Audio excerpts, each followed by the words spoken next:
स्वरों, व्यंजनों, शब्दों, वाक्यों, सर्ग और प्रबंधों की विधात्री मां वागेश्वरी, वह जो क्षमता, लय, ताल, गति, छंद की स्वामिनी है, विद्या और बुद्धि की अधिष्ठात्री देवी है, उस मां सरस्वती शारदा के इस पूजन के पावन अवसर पर आप सभी को वसंत पंचमी एवं सरस्वती पूजन की हार्दिक शुभकामनाएं।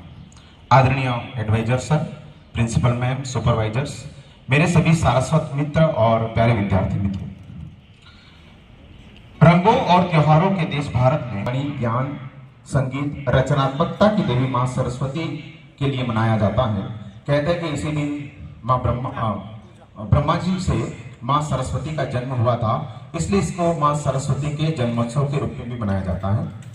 मां सरस्वती का जन्म कैसे हुआ, ये कहानी मैं नहीं बताऊंगा, क्योंकि आप ये लघु नाटिका के द्वारा उससे परिचित हो जाएंगे। लेकिन मैं जो महत्वपूर्ण बात करना चाहता हूं वो है मां की आराधना से जो है कला, कौशल और ज्ञान का विस्तार होता है। सरस्वती का मतलब होता है परम चेतना। हमारे अंदर जो बुद्धि है, प्रज्ञा है, वही सरस्वती है। मां सरस्वती की कृपा जिस पर होती है वह हमेशा मुस्कुराता रहता है। वो किसी के प्रति द्वेष भाव नहीं रखता, ईर्ष्या भाव नहीं रखता है, कभी भी वो अपशब्दों का प्रयोग नहीं करता है। कहते हैं कि हमारी जीवा पर मां सरस्वती विराजमान है। जब गुरुकुल में बच्चे पढ़ने जाते थे तो ये वही प्रसंग होता था, ये वही समय होता था जब गुरुकुल में बच्चे प्रवेश लेते थे तो माँ जो है बच्चे के जिह्वा पर शहद लगाकर, पहली बार जब वो विद्या अध्ययन के लिए जाता था तो माँ अब उसकी जिह्वा पर शहद लगा दिया करती थी। कहते हैं कि हमारे सभी के मुख पर, जिह्वा पर माँ सरस्वती विराजमान होती है।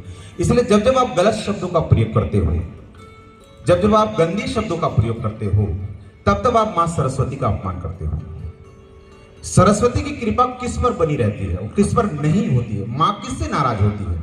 कौन से ऐसे विद्यार्थी है जिस पर माँ हमेशा नाराज रहती है, उससे वो कभी प्रसन्न नहीं रहती है, जिससे वो विद्या अध्ययन में बाधाएं उत्पन्न होती है, रुकावटें आती है? तो एक वो जो किताबों का अपमान करता है, किताबों को फाड़ता है, डस्टबिन में डालता है, वो एक व्यक्ति है जिससे माँ हमेशा नाराज रहती है। ऐसे विद्यार्थियों से माँ कभी प्रसन्न नहीं होती। दूसरा, वे गुरु, वे शिक्षक जो आपका भविष्य संवार रहे हैं, ऐसे शिक्षकों का अगर आप अपमान करते हो, ऐसे शिक्षकों के प्रति अगर आप क्रोध प्रकट करते हो तो मां कभी प्रसन्न नहीं होती। ऐसे विद्यार्थियों से मां हमेशा नाराज रहती है। तीसरा, उस व्यक्ति से जो अपने माता पिता का अपमान करता है। बहुत मेहनत के बाद आपके माता पिता आपका भविष्य संवारने में लगे हैं, और ऐसे माता पिता का अगर आप अपमान करते हो, कोई चीज मांगते हो और जिद करते हो और वो नहीं दिलाते हो तो उनके प्रति आप क्रोध प्रकट करते हो, तो ऐसे बच्चों से भी मां जो है वो नाराज रहती है।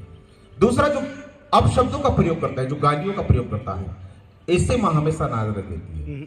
हमारी जीवा पर मां सरस्वती है, हमें हमेशा मीठे शब्दों का प्रयोग करना चाहिए, मधुर वचनों का प्रयोग करना चाहिए, सबके प्रति विनम्रता का भाव रखना चाहिए, तभी मां प्रसन्न होती है।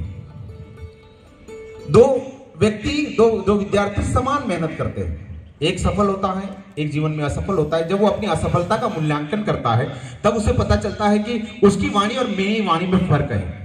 देखिए, मेहनत से सफलता मिलेगी, आप मेहनत करोगे सफलता मिलेगी, लेकिन अपॉर्चुनिटीज जो है, अवसर जो है, वो आपको आपकी वाणी दिलाती है, आपकी भाषा दिलाती है। तो सफलता कब मिलेगी? जब अवसर होगा। और अवसर कब होगा? जब आपकी भाषा आपकी अच्छी होगी। देखो, कहता है कि कोयल कौवा का से लेते हैं, कोयल का को देत, मीठी वाणी बोल के जग अपना कर ले। कौवे और कोयल में कोई फर्क नहीं है, सिर्फ भाषा और वाणी का फर्क है। इसी से ही मां प्रसन्न होती है, आपकी वाणी से, आपके वर्तन से, आपके व्यवहार से मां प्रसन्न होती है। इसी से ज्ञान के दरवाजे खुलते हैं। देखिए, किसी विद्यार्थी के लिए दो महत्वपूर्ण बातें याद रखना। विद्यार्थी जीवन में दो बहुत महत्वपूर्ण बातें हैं। एक, किसी भी स्थिति में क्रोध न करना, यह आशीर्वाद है आपके लिए। और किसी भी स्थिति में गंदे शब्दों का प्रयोग न करना, मां सरस्वती का अपमान न करना। ये दो आज अगर आप जीवन में ये प्रण लेते हो, आज अगर मां सरस्वती के पूजन के इस पावन अवसर पर ये प्रण लेते हो कि मैं कभी भी किसी भी स्थिति में गंदे शब्दों का प्रयोग नहीं करूंगा, मेरी जीवा पर मां सरस्वती विराजमान है, मैं उसका अपमान नहीं करूंगा, और एक किसी भी स्थिति में मैं क्रोध प्रकट नहीं करूंगा, हमेशा विनम्रता का भाव रखूंगा, तब ये सरस्वती पूजा जो है वो सफल है। तो ये आप हमेशा ध्यान रखिए। देखिए, एक महात्मा थे, कब मां प्रसन्न होती है, कब सरस्वती मां प्रसन्न होती है। एक महात्मा थे जो बस में सफर कर रहे थे, भीड़ बहुत ज्यादा थी तो महात्मा खड़े थे, आगे भी एक व्यक्ति खड़ा था, पीछे भी बहुत सारे लोग खड़े हुए थे। तो भीड़ ज्यादा होने के कारण और रास्ता खराब होने के कारण, गड्ढे बहुत ज्यादा होने के कारण जो है, जब ब्रेक लगता या गाड़ी गड्ढे में जाती, बस गड्ढे में जाती, तो महात्मा का धक्का सामने वाले व्यक्ति को लगता। तो बार बार ऐसा धक्का लगता, स्वाभाविक है, जब भीड़ है और गड्ढे है, ब्रेक लगाते हैं तो वो स्वाभाविक है, सामने वाले व्यक्ति को धक्का लगना स्वाभाविक है। तो जो सामने वाला व्यक्ति है वो महात्मा को अपशब्द कहने लगा, जिसे हम कहते हैं कि वो गालियां देने लगा, ये कह सकते हैं कि वो गालियां देने लगा। ऐसा लगातार होने पर उनके पीछे, महात्मा के पीछे एक व्यक्ति खड़ा, उसने कहा महात्मा जी देखिए भीड़ है, गड्ढे है, ब्रेक लगता है, स्वाभाविक है धक्का लगना, और ऐसे में ये व्यक्ति आपको इतनी गालियां दे रहा है, इतने अपशब्द कह रहा है, आप इसे कुछ कह क्यों नहीं रहे, आप मौन खड़े हो, आप शांत खड़े हो।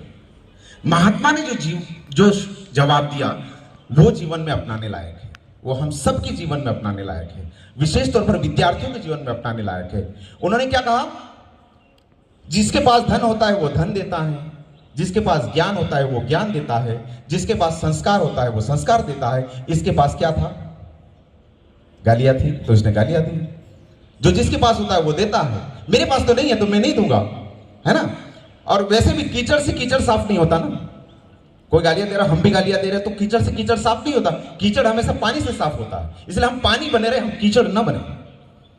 तो आज आप क्या हो, कल आप क्या होंगे, आने वाले सालों में आप क्या होंगे, ये केवल और केवल आपकी जीवा पर मां जो सरस्वती विराजमान है उसी पर निर्भर करता है कि आने वाले समय में आप क्या बनोगे और क्या होंगे।